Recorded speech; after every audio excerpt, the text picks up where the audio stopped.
Qual a importância da memória nas nossas vidas? Será que a gente tem que realmente lembrar de tudo? Será que lembrar de tudo que aconteceu em nossas vidas, coisas boas, coisas ruins, faz bem pra gente? Faz bem pra nossa saúde mental, pro nosso espírito? Será que não seria muito mais fácil simplesmente esquecer coisas que aconteceram? Será que no fundo a ignorância, o não saber, é uma bênção? Essas perguntas, esses questionamentos são levantados na obra que eu li na última semana. O livro de hoje, meus amores, fala sobre isso.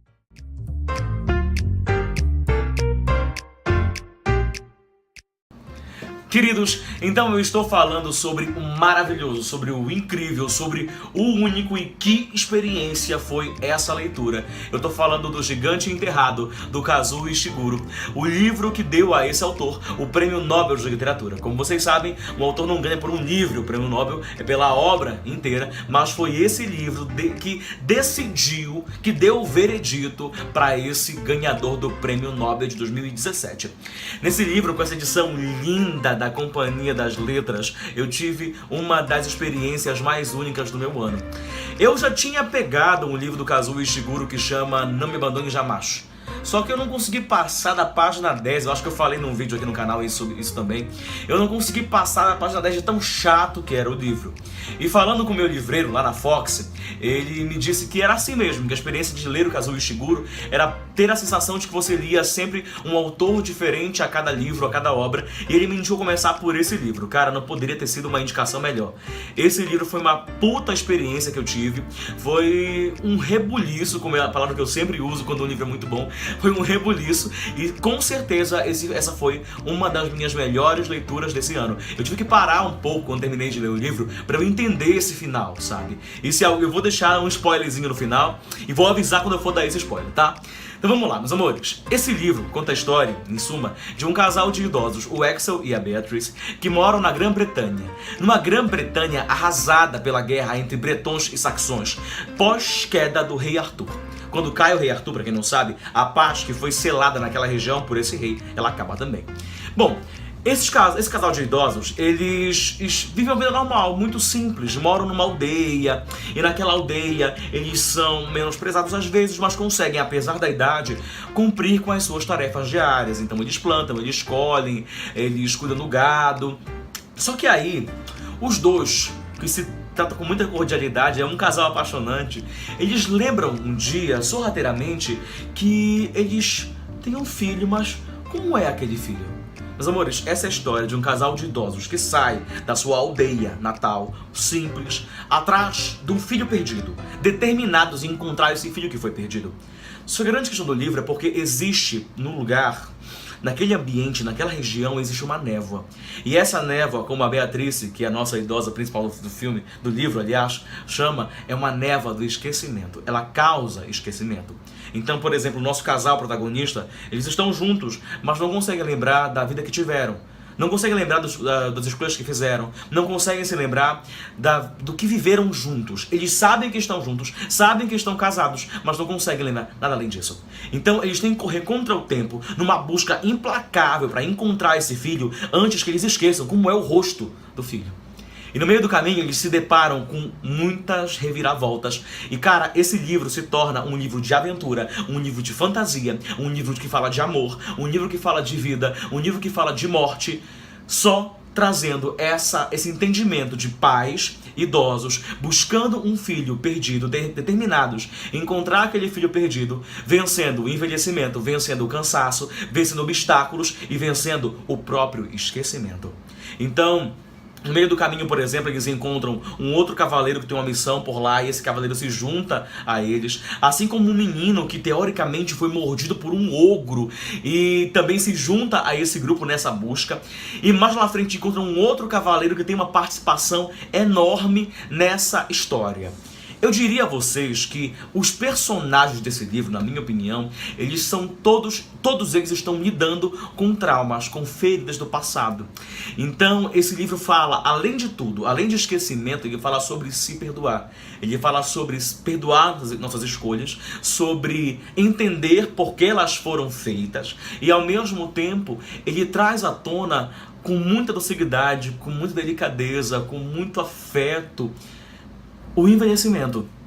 Então são pessoas que no fim da vida estão numa busca implacável, enfrentando os obstáculos físicos, mágicos que aparecem, tem um quê de magia muito forte nesse livro, e as metáforas construídas a partir desse quê de magia dão um tom diferente para essa obra.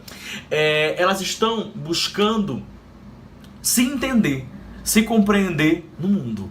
Isso é muito bacana, porque a gente descobre aqui, e eu não vou dar spoiler porque isso logo no começo, que essa névoa que está passando ao redor deles, essa névoa que está sobrevoando aquela região e causando nas pessoas esquecimento, ela é proveniente de uma dragoa. E essa dragoa, esse bafo da dragoa é que causa esse esquecimento. Bom, aí vocês vão descobrir que existe também um cara protegendo essa dragoa, e descobrem por que ele está protegendo. Existe uma história por trás. Por que essa dragoa foi enfeitiçada, por exemplo, que causasse o esquecimento. Eu não sou muito fã de livros de fantasia, e eu posso ser sincero em relação a isso. Eu acho que eu li, sei lá, Harry Potter quando eu era criança, eu li Senhor dos Anéis, o livro 1, então eu não sou a pessoa que é o melhor crítico sobre fantasia para falar de fantasia. Mas eu diria a vocês que, mesmo vocês sendo céticos, mesmo não gostando de fantasia, esse livro, ele usa a fantasia como um pano de fundo para criar metáforas, mas a fantasia não é o ponto principal dele. Então, enfim, esse casal de idosos, eles vão juntar esse grupo atrás dessa dragoa para matar a dragoa, para que ela pare de nesse bafo causar o esquecimento nas pessoas, no bafo dela sair essa névoa que causa o esquecimento das pessoas. E nessa busca implacável eles se deparam com um barqueiro que leva até uma ilha casais apaixonados e que só se encontram lá naquela ilha se eles se amarem de verdade. E essa é uma metáfora que eu chamo a atenção no livro para vocês. E vou encontrar então, por exemplo, crianças que foram abandonadas pelos pais e que começam a alimentar um bode envenenado para matar aquela dragoa. Eles encontram no meio do caminho monstros, seres inimagináveis para eles, e esse limiar místico é muito bacana aqui na obra. A capacidade do Kazuo Ishiguro de descrever um ambiente é única. Então, se você nunca já se questionou em algum momento se as memórias são tão importantes assim, se você se sentiu em algum momento com dificuldade de perdoar alguém e de se perdoar por alguma atitude, se você se sentiu em algum momento perdido dentre as suas lembranças e acha que as lembranças elas são um poço sem fundo e que se você se afunda nele é muito difícil sair depois, se você acha que magia, que a fantasia que foi criada naquela época, por exemplo, ela foi criada para dar metáforas a assuntos super importantes da vida, eu diria que esse é um livro para você. Foi uma das minhas melhores leituras do ano. Eu não me arrependo em nenhum momento de ter demorado a ler o Kazuo Ishiguro, porque eu acho que eu li na hora certa. Porque tem muito isso, né? O livro que você lê, o tom que o livro dá para você é muito o momento que você está. Porque eu vi muita gente no Scoob, por exemplo, que é aquela rede social de livros que eu falei aqui já no canal, falando mal do livro. E eu adorei o livro. Todo mundo que eu conheço, na livraria que eu frequento, pelo menos, adoram o livro. Então, essa foi a nossa resenha de hoje. Eu pediria a vocês que, se gostaram do vídeo, deixem o seu joinha aí pra mim com minha mão gordinha. Se inscrevam no canal, deixem seu comentário, comentem comigo se já leram ou não leram o livro. Acessem a rede social, acho que lá eu posto meu diário de leitura. E queria fazer um adendo, eu me arrependi muito de ter feito uma meta literária pra esse mês, porque eu já mudei de ideia. Eu tô lendo já outro livro que vai além daquele que eu postei na quarta-feira lá no canal, tá bom? Então, até logo, até a próxima. Eu vou continuar a vocês tentar postar com mais regularidade vídeos aqui com as minhas leituras, tá bom? Tchau, tchau.